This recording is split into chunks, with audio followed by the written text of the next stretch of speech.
ይህ በምስሉ ላይ የምትመለከቱት ሞርጋን ፍሪማን ነው ወይስ በኤአይ የተሰራ ኮፒ? What is your perception of reality? Is it the ability to capture, process, and make sense of the information our senses receive? እንዳያችሁት በኤአይ ዘመን መለየት እስኪያቅተን ድረስ የሰዎችን ፊት መስረቅ ቀላል ሆኗል። አሁን የተመለከታችሁት ቪዲዮ ዲፕ ፌክ ወይም ደግሞ በኤአይ የተሰራ ነው። የዲፕ ፌክ ዘመን አብቅቷል። ዩቲዩብም ለዚህ ከባድ ስርቆት መፍትሄ ይዞልን መጥቷል። ዩቲዩብ ማንም ሰው የእናንተን መልክ ሰርቆ ከተጠቀመ ወዲያውኑ አድኖ የሚይዝላችሁን አዲስ ሲስተም ዘርግቷል። ላይክነስ ዲቴክሽን ይሰኛል። ይህንን ሴቲንግ ግን ካላስተካከላችሁ እጅግ በጣም ትልቅ አደጋ ላይ ናችሁ። ይህም ሴቲንግ የቱ ጋር እንደሆነ ማወቅ ትፈልጋላችሁ? እንግዲያውስ እስከ ቪዲዮ ፍጻሜ ድረስ አብራችሁን ቆዩ። በቅድሚያ ነገሩ ምንድነው የሚለውን አስረዳችኋለሁ። አዲሱ የላይክነስ ዲቴክሽን ወይም ደግሞ የመልክ መመሳሰል መቆጣጠሪያ ዩቲዩብ ላይ የሚለቀቁ ቪዲዮዎችን በሙሉ በኤአይ ኃይል የሚፈትሽ ሲስተም ነው። ግልጽ ካልሆነላችሁ አሁንም በደንብ ላብራራላችሁ። ላይክነስ ዲቴክሽን ማለት የዩቲዩበሮችን ፊት በመጠቀም በኤአይ የተለያዩ ቪዲዮዎችን በመስራት እነሱን በማስመሰል የሚጠቀሙ ሰዎችን ለመቆጣጠር ተብሎ የተዘጋጀ አዲስ የዩቲዩብ ሲስተም ነው። ይህም ሲስተም ባሳለፍነው ውስጥ ሜዶን ዩቲዩብ ላይ ነበር ለመጀመሪያ ጊዜ የተዋወቀው። አሁን ላይ ለሁሉም ተጠቃሚዎች ክፍት ሆኗል። ማንም ሰው የእናንተን ፊት በኤአይ ቀይሮ አስመስሎ ወይም ደግሞ አመሳስሎ ቪዲዮ ይፖስት የዩቲዩብ ሲስተም በራሱ ጊዜ ፈልጎ ያገኝላችኋል። ድሮ ቢሆን ኖሮ ቪዲዮ ሰዎች እስኪነግሯችሁ ወይም ደግሞ እናንተ በአጋጣሚ እስክታገኙት ድረስ መጠበቅ ይኖርባችሁ ነበር። አሁን ላይ ግን ዩቲዩብ ይህንን ከባድ ስራ በራሱ ይሰራላችኋል። ስለ ላይክነስ ዲቴክሽን ይህን ያልካልኳችሁ አሁን ደግሞ እንዴት ነው የምንጠቀመው የሚለውን መልስ ሰጣችኋለሁ። ይህንን መልስ ከመናገር በፊት ግን የተወሰነ ማወቅ የሚኖርባችሁ ነገሮች አሉ። በመጀመሪያ ይህ አገልግሎት ለጊዜው የተከፈተው ለዋይፒፒ ዩቲዩብ ፓርትነርሺፕ ፕሮግራም አባላት ወይም ደግሞ ሞኔታይዝ ለሆኑ ቻናሎች ብቻ ነው። ስለዚህ አሁን ላይ ቻናላችሁ ሞኔታይዝ ካልሆነ ይህንን መጠቀም አትችሉም ማለት ነው። እንዲሁም የተወሰኑ መስፈርቶች አሉ፣ እነሱንም ነግራችኋለሁ። የመጀመሪያው መስፈርት ይህንን ቱል ለመጠቀም የግድ ከ18 ዓመት በላይ መሆን ይኖርባችኋል። ሁለተኛው ደግሞ የግድ እናንተ የቻናሉ ኦነር የቻናሉ ባለቤት መሆን ይኖርባችኋል። ወይንም ደግሞ የቻናላችሁ ማናጀር ወይም የሌላ ሰው ቻናል ማናጀር ከሆናችሁ ይህንን ሴቲንግ ማስተካከልና በቀላሉ መጠቀም ትችላላችሁ። ሌላኛውና እጅግ በጣም ግልጹ ደግሞ ፌስለስ ቻናል መሆን አይኖርበትም ማለት ነው። ምክንያቱም ፊታችሁ ካሜራ ላይ የሚታይ ካልሆነ ይህ ሴቲንግ ምንም አይጠቅማችሁም። ስለዚህ ፊታችሁ ካሜራ ላይ የሚታይና በቪዲዮ የምትሰሩ ልጆች ብቻ መሆን ይኖርባችኋል ይህንን ለመጠቀም። ስለዚህ አሁን እንዴት እንጠቀማለን ወደሚለው እናመራለን። በቅድሚያ ወደ ዩቲዩብ ስቱዲዮ ትገባላችሁ ማለት ነው። ዩቲዩብ ስቱዲዮ ዴስክቶፕ ሞድ ማለት ነው። ወይም ደግሞ በኮምፒውተራችሁ ስትጠቀሙ በቀላሉ ዩቲዩብ ስቱዲዮ ላይ ትገባላችሁ። ስልካችሁ ላይ ከሆነ ግን ክሮም ላይ በመግባት ወደ ዴስክቶፕ ሞድ ከቀየራችሁት በኋላ ዩቲዩብ ስቱዲዮ ውስጥ ትገባላችሁ። ከዚህ በፊት ኮፒራይት ተብሎ የሚታወቀው ሴክሽን ወይም ደግሞ ኮፒራይት ተብሎ የሚታወቀው ታብ አሁን ላይ ኮንተንት ዲቴክሽን ወደሚለው ተቀይሯል ማለት ነው። እዛው ውስጥ ገብታችሁ ነው እያንዳንዱን ነገር የምታስተካክሉት። ላይክነስ ዲቴክሽን ኢትዮጵያ ውስጥ በዚህ ሳምንት ወይም ደግሞ በቀጣይ ሳምንት ውስጥ ክፍት ይሆናል ብዬ ተስፋ አደርጋለሁ። እኔ ጋም ገብቼ ስሞክረው አልሰራልኝም። ነገር ግን በዚህ ሳምንት ወይ በቀጣይ ሳምንት ይስተካከላል ብዬ ተስፋ አደርጋለሁ። ስለዚህ ቀጥታ ኮንተንት ዲቴክሽን ውስጥ ስትገቡ እንደምታዩት ላይክነስ የሚል አለ ማለት ነው። ቅድም እንደነገርኳችሁ ኮንተንት ዲቴክሽን ከዚህ በፊት ኮፒራይት ተብሎ የሚቀመጥ ሴክሽን ነበረ። እሱን አሁን ስሙን ቀይሮታል ማለት ነው። ከዛን ኮንተንት ዲቴክሽን ውስጥ ኮፒራይት እና ላይክነስ የሚል አለ። ኮፒራይት ከዚህ በፊትም ነበረ፣ አሁን ላይክነስ የሚለውን የተጨመረው። ስለዚህ ላይክነስ የሚለውን እንጫነዋለን። በመቀጠል ተርም ኤንድ ሰርቪሱን ኮንቲኒው ብለን እናልፈዋለን። ከዛም ኮንሰንት የሚለውን ከተጫንን በኋላ አግሪ ብለን እናልፈዋለን። ሁሉም ነገር መስማማት ይኖርብናል ማለት ነው።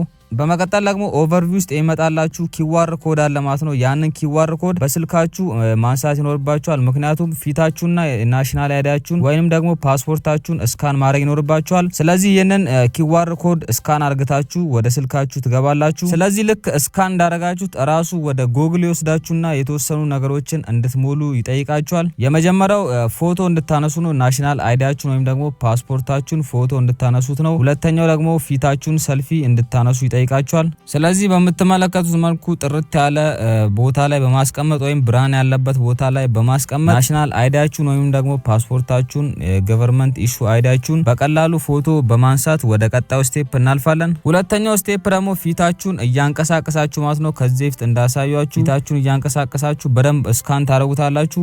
ምክንያቱም ፊታችሁን በደንብ ካላወቀው ሌሎች ሰዎች የናንተን ፊት በሚለቁበት ሰዓት ላይ ዲቴክት አድርጎ ወደ እናንተ ሊያመጣ አይችልም።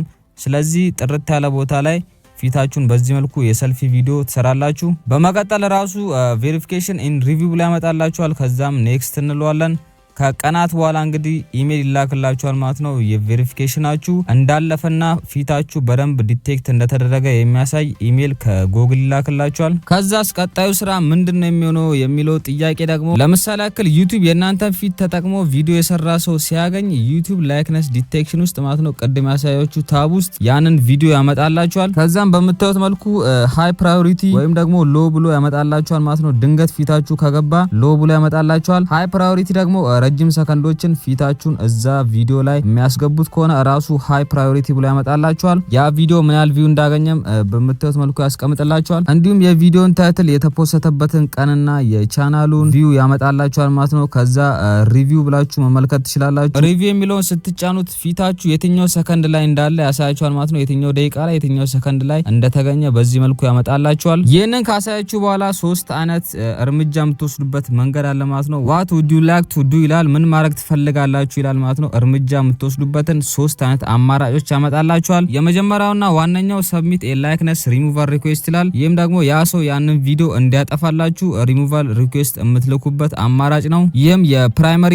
ኦፕሽን ነው ማለት ነው። ዋነኛው ምርጫ ይሄኛው ነው። ይህንን በምታደርጉበት ሰዓት ላይ እዛ ሰውዬ ላይ የዩቲዩብ ቫዮሌሽን ፕራይቬሲ ጋይድላይን ይላክበታል ማለት ነው። ስለዚህ ያ ሰው የእናንተን ቪዲዮ በመጠቀሙ እዛ ሰው ላይ ዩቲዩብ የራሱን የሆነ እርምጃ ያደርግበታል። ቪዲዮንም ከዩቲዩብ ላይ ያጠፋበታል ማለት ነው። ከዚህ በፊት የኮፒራይት ስትራይክ እንደምንልከው እንደዚህ አይነት አማራጮች መጥቷል ማለት ነው። ሁለተኛው አማራጭ ደግሞ ሰብሚት የኮፒራይት ሪሙቫል ሪኩዌስት ይላል። ይሄኛው ደግሞ ከዚህ በፊት እንደነበረው የኮፒራይት ሪሙቫል ሪኩዌስት መላክ ትችላላችሁ። ያ ሰው የእናንተን ቪዲዮ በመጠቀም ወይም ደግሞ የእናንተን ፊት የራሱ ቪዲዮ ላይ ስለተጠቀመ የኮፒራይት ሪሙቫል ሪኩዌስት መላክ ትችላላችሁ። ይህም የሚሆንበት ምክንያት እንግዲህ የተለያዩ ሰዎች የእናንተን ኦሪጂናል ኮንተንቶች የራሳቸው ዩቲዩብ ቻናል ላይ በሚጭኑበት ሰዓት ላይ ይህንን መላክ ትችላላችሁ። ከዚህ በፊት ዩቲዩብ ራሱ ነበረ ሪዩዝድ ኮንተንት የሚለው። አሁን ግን ራሳችሁ ጠብቃችሁ ያ ሰው የእናንተን ቪዲዮ በሚጭንበት ሰዓት ላይ ይህንን የኮፒራይት ሪሙቫል ሪኩዌስት መላክ ትችላላችሁ። ሶስተኛው ደግሞ ሙቭ ቱ አርካይቭ ይባላል። ይሄኛው ደግሞ ምንም አይነት እርምጃ መውሰድ የማትፈልጉ ከሆነ ከላይክነስ ታብ ውስጥ እንዲወጣላችሁ ያን ቪዲዮ ማድረግ ትችላላችሁ።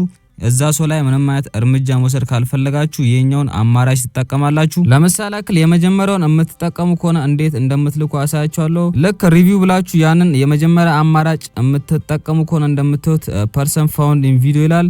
ቪዲዮ ላይ የተገኘው ሰው ማን ነው የሚለውን እዚህ ጋር ያመጣላችኋል። እናንተ ስለሆናችሁ የእናንተን ስም ያመጣል። ከዛ ደግሞ ኮንታክት ኢንፎርሜሽን የሚል ያመጣል። ካንትሪውንም ያመጣላችኋል። ይሄንን ቼክ ካረጋችሁ በኋላ ኮንቲኒው ትሉታላችሁ። ከዛም እዛ ቪዲዮ ላይ የእናንተ ድምጽ አለ ወይስ ደግሞ የለም የሚለውን ያስመርጣችኋል። ድምጻችሁ ካለ የስ፣ ከሌለ ደግሞ ኖ ትሉታላችሁ። ምክንያቱም ሰዎች የእናንተን ቪዲዮ ብቻ ወስዶ ድምጹን በኤአይ መስራት ስለሚችሉ ይሄኛውን አማራጭ መምረጣችሁ ግዴታ ነው። በመቀጠልም ኔክስት ብላችሁ እነዚህን አማራጮች ቲክ ታረጋላችሁ ወይም ትመርጡታላችሁ። ከዛም ይሄንን ስቴፕ በደንብ ካጠናቀቃችሁ በኋላ ኔክስት ብላችሁ ፕሮሰሱን ትጠብቃላችሁ። ከተወሰኑ ደቂቃዎች በኋላ ዩቲዩብ ራሱ ያመጣላችኋል፣ ኢሜል ልክላችኋል ማለት ነው። ምን አይነት እርምጃ እንደወሰደ ኢሜል ልክላችኋል። ያንን ኮንተንት ሪሙቭ ማድረጉንም እዛ ታብ ውስጥ ያመጣላችኋል። ቅድም ላይክነስ ዲቴክሽን ያልኳችሁ ውስጥ። ሌላኛው ማወቅ የሚኖርባችሁ ደግሞ ዩቲዩብ ሁሉንም ኮንተንት አያጠፋውም። ምክንያቱም የተለያዩ ሰዎች በፓሮዲ መልክ የእናንተ ምስል ዩቲዩባቸው ላይ መጠቀም ይችላሉ ማለት ነው። የተለያዩ ፓሮዲዎችን፣ ሳታይሮችን ለመስራት መጠቀም ይችላሉ።